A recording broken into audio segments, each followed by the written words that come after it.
as I perhaps broadcast an episode or two ago, I just joined the Knights of Columbus. I'm still a little first degree peasant, so I'm still being, shown the ropes, and I'm still learning the situation.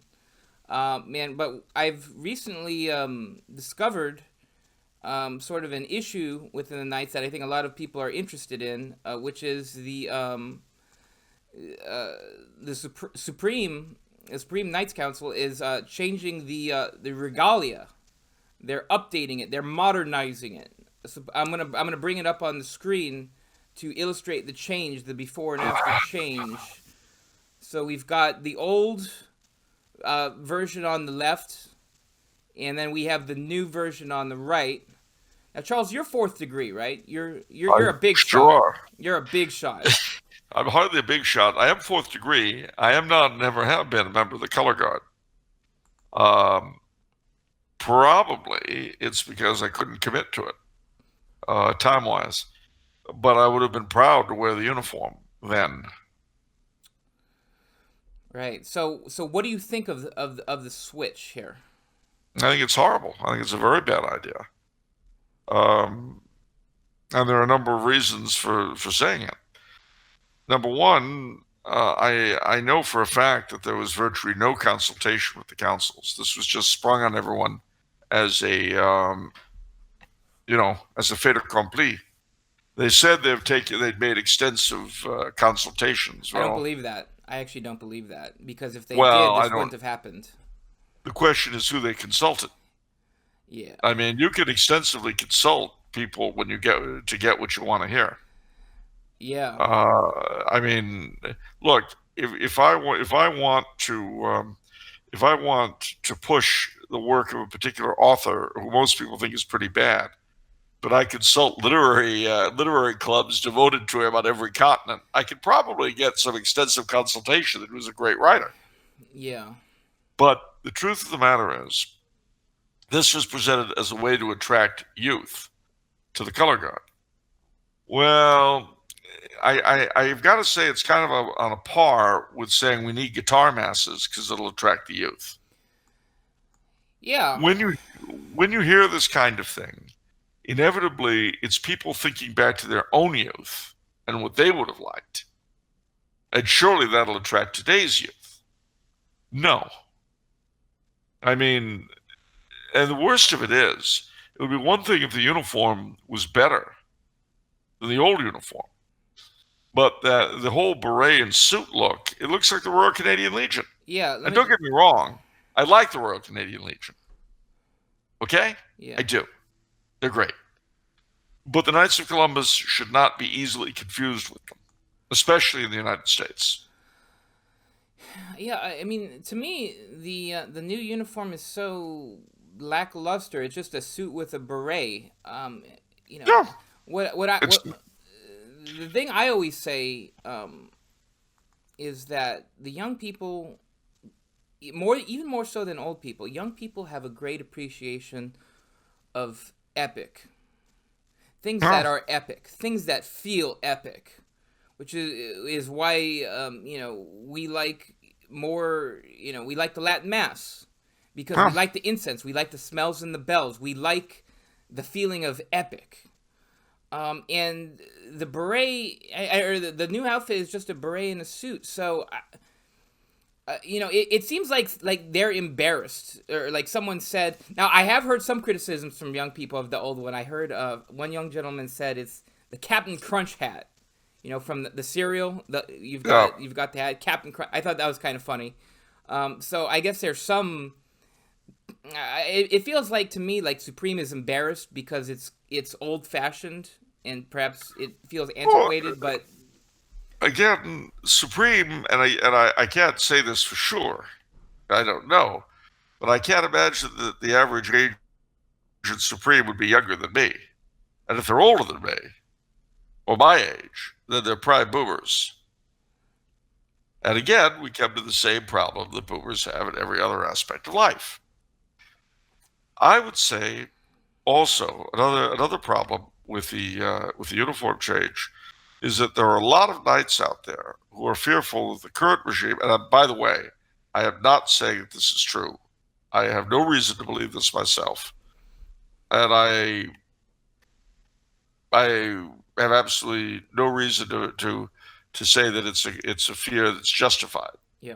But there's a widespread fear that the current administration of the Knights basically want to go the route of the foresters and jettison all the fraternalism and be just a big insurance company. Because, of course, insurance is the big mainstay of the Knights of Columbus. And a lot of other Catholic fraternal orders have gone that route, and non-Catholic, the foresters and so forth. And I'm sure that's great in terms of maintaining a profit as a business. But in terms of being what our beloved founder, Father McGivney, wanted us to be, that's a whole other issue.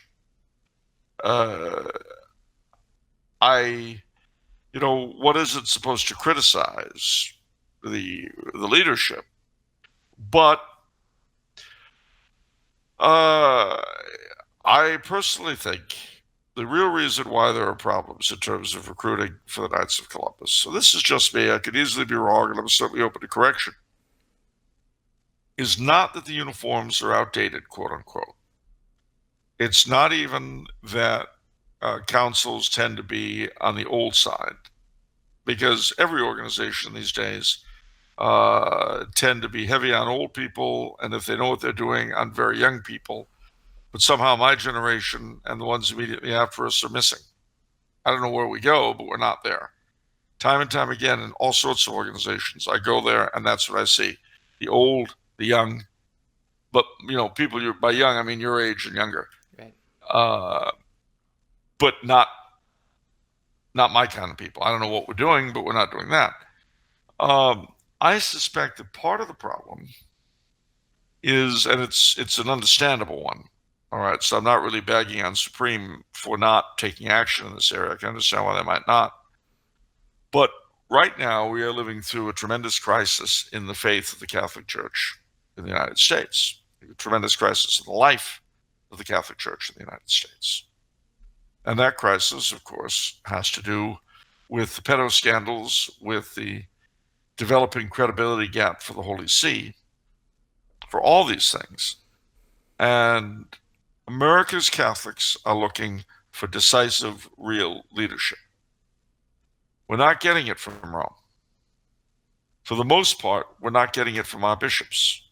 I say for the most part because there are some honorable exceptions.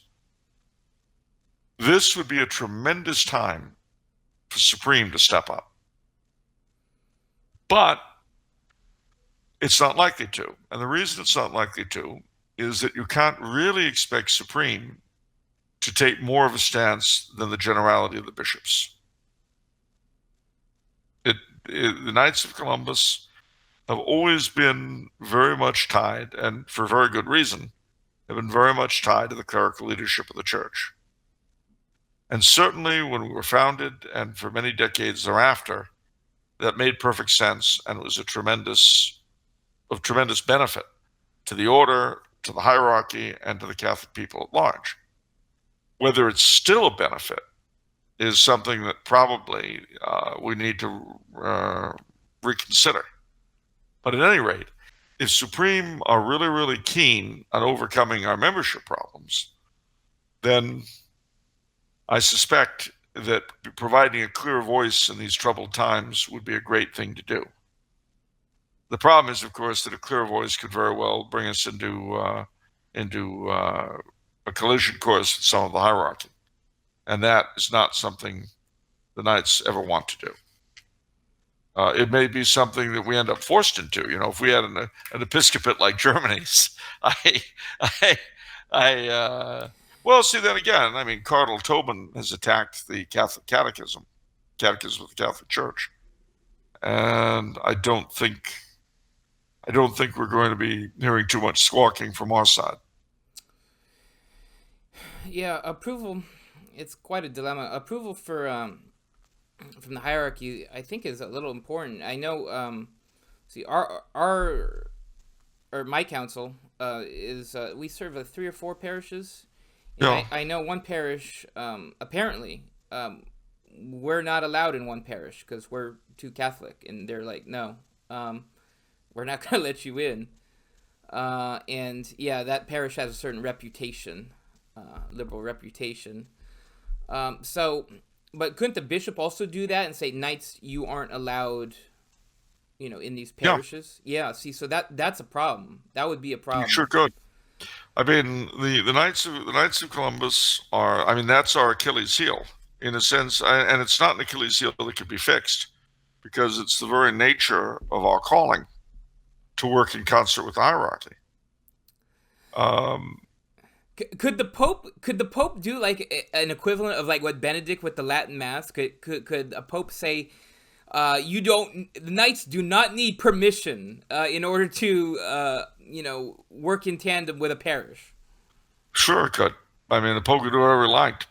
I wouldn't. As far as this pontificate goes, I wouldn't hold my breath. Yeah. But he could. I mean, look, the funny thing is too that the Knights of Columbus are one of a whole number of similar fraternal orders around the world based upon the Knights of Columbus, which was the oldest and most successful. Yeah.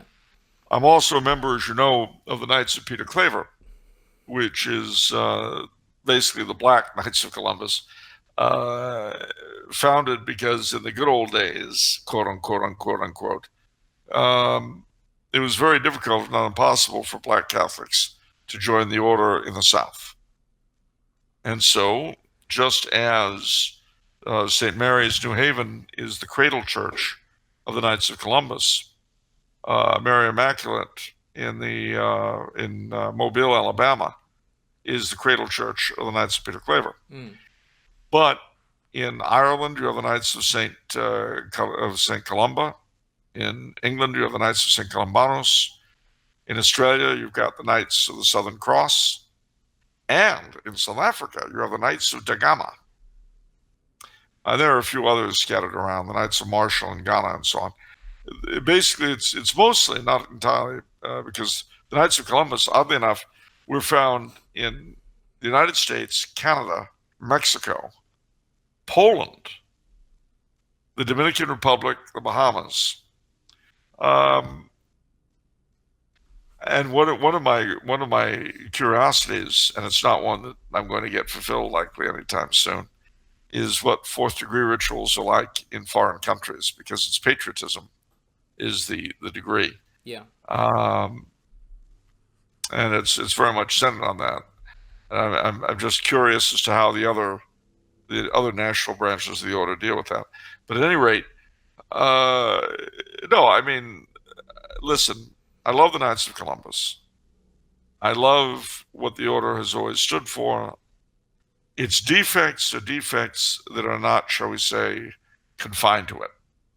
They're the defects of the time in which the church is going through. And each council is its own thing, right? Yeah. I mean, it's not this big, giant, homogenous body. It's very much, again, yeah, each council is its own thing. You hear very different stories from very different councils. Very councils will be quite different, and of course, every state council is different. California, Nevada. We got one two. of the things. Don't we have two? No, just the one. Oh, okay. I thought we split in half. No. Oh, okay. No, but we do have for areas like ours that have a lot of councils. You have chapters and things like that. Oh, okay. Which you don't have when there are fewer. And then the fourth degree has its own organization alongside. The one thing we didn't talk about with the uniforms that I thought was sad is that because I was reading in comments on this item that you have a lot of oldsters who forked out the $500 for the old uniform, and now the new uniform costs $500, and they very much love the Knights, and they don't have another $500 to spare to do to even do it, and they like the old uniform, and they can't do the call outs anymore to show off the regalia at functions, and I think that's a very sad thing. Well, again, it points to the fact that this was not well thought out. Yeah. And I know a lot of councils are simply refusing to take the new uniform. Oh, really? Wow. Yeah. So I don't think it's a done deal by any means. What if I were bound and determined to do something like this, and I wouldn't presume to advise Supreme, of course. I never presume to advise my betters. Right. But if I had been they, and I were really keen on doing something like this, I would have had a few councils try it out as a trial balloon to see if it made a difference. In other words, selected a few that were willing to go along with it in major metropolitan areas and see if, in fact, it did attract new fourth degree people. Because then you'd be in a position to say, well, look, it works. But no, I mean, that would have made sense. Rather than committing the whole organization to this and arousing all the bitterness and nonsense that it's aroused, it would have made much more sense just to have made an experiment of that sort. And then they could say, look what it's done, unless it failed. In which case, if it failed, then, okay, we should come up with something else. Yeah. But this way, at a time when the last thing the Knights need to be worrying about is costuming, why do this? Right now, the Church in America is imploding over these bloody scandals, over the revelation with Uncle Ted and all the rest of it, of the extent to which our hierarchy has been rotted. And we're on top of all that, we've got clothing issues. Yeah. I can only say that I don't think Supreme was very well advised by whoever advises them. This is a time when, as many councils are doing, incidentally, on their own, this is a time when we should be addressing issues of manhood, what it is to be a Catholic man, a Catholic gentleman. I know members of one council in San Gabriel Valley are using as a sort of study guide Bishop Olmsted and Phoenix's pamphlet on masculinity, which the Knights have endorsed as a whole. I mean, that's a very good thing to do, and fathers are bringing their sons to those sessions. That's exactly the kind of thing we should be doing as a whole, exercising leadership of that kind, instead of fighting over costuming. But what do I know? Well, all we can do is hope and pray. Yep.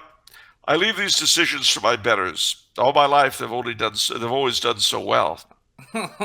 Don't say that. That's What? Oh, you don't want me to lie and say they've screwed everything up, do you? My betters in church and state my entire life have always been the very best imaginable.